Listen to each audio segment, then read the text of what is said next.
बिस्मिल्लाहिर्रहमानिर्रहीम। लाखों दरूद पाक हज़रत मोहम्मद सल्लल्लाहु अलैहि वसल्लम और आप सल्लल्लाहु अलैहि वसल्लम की आल पर। अस्सलामु अलैकुम। मेरा नाम इफ्तिखार अहमद है और आप मेरा यूट्यूब चैनल नॉलेज देख रहे हैं। वो कत्ल जिसकी वजह से जुल्फ़िकार अली भुट्टो को फांसी हुई, उस सिलसिले में आज की वीडियो में मैं आपको कुछ और वाक़यात बताऊंगा। दौरान ट्रायल मियां मोहम्मद अब्बास अपने एतराफ़ी बयान से ये कहते हुए मुकर गए कि उनका पहला बयान मजिस्ट्रेट के सामने दबाव के तहत लिया गया था।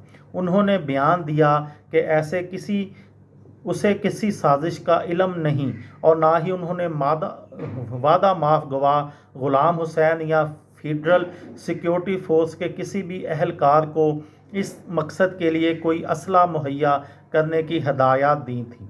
गुलाम मुस्तफ़ा, अरशद इकबाल और राना इफ्तिखार अहमद अपने एतराफ़ जुर्म पर कायम रहे कि उन्होंने इस रात हमला अपने सीनियर्स गुलाम हुसैन और मियां मोहम्मद अब्बास के कहने पर किया था, जिससे अहमद रज़ा ख़ान के वालिद की मौत हुई थी।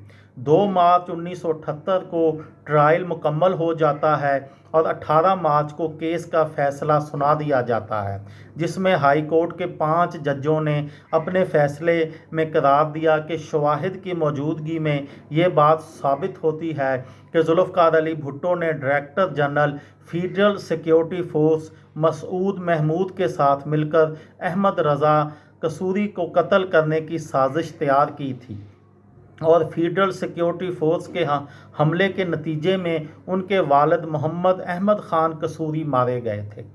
जुल्फ़िकार अली भुट्टो को इस केस में मौत की सज़ा सुनाई गई। हाई कोर्ट के फैसले के बाद मुल्ज़मान ने सुप्रीम कोर्ट में उसे चैलेंज किया, जहां पर 9 जजेस थे। एक जज जुलाई 1978 में रिटायर्ड हो गए, जबकि एक बीमारी की वजह से रुखसत पर भेज दिए गए। बाकी 7 जजेस ने फरवरी 1979 में को अपील पर फैसला सुना दिया। 7 में से 4 जजेस ने लाहौर हाई कोर्ट का फैसला बरकरार रखा, जबकि 3 ने जुल्फ़िकार अली भुट्टो को इल्ज़ामात से बरी कर दिया। सुप्रीम कोर्ट से अपील मुस्तरद होने के बाद जुल्फ़िकार अली भुट्टो को 4 अप्रैल 1979 को तख्ता-ए-दार पर लटका दिया गया। अहमद रज़ा कसूरी ने बताया कि जब 5 जुलाई 1977 को मार्शल्ला लगा तो उन्होंने हाई कोर्ट में एक दरख्वास्त जमा करवाई कि इस केस में चूँकि ताकतवर लोग मुलव्वस हैं, इसलिए सेशन जज शायद सही ट्रायल ना कर पाएँ, इसलिए हाई कोर्ट बहैसियत ट्रायल कोर्ट इस केस का ट्रायल खुद करे।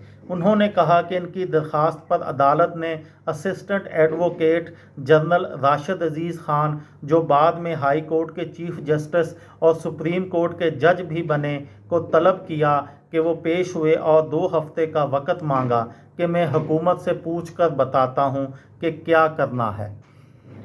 2 हफ्ते बाद उन्होंने हाई कोर्ट के डिवीज़नल बेंच को बताया कि हुकूमत इस केस का चालान लेकर आ रही है और इस केस को शुरू किया जा रहा है।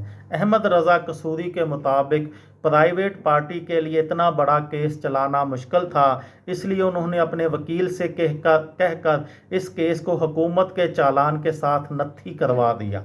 वो इस बात की तरदीद करते हैं कि इस केस को दोबारा खोलने और पैरवी करने के लिए उन्हें उस वक़्त की फ़ौजी क़यादत ने कहा था।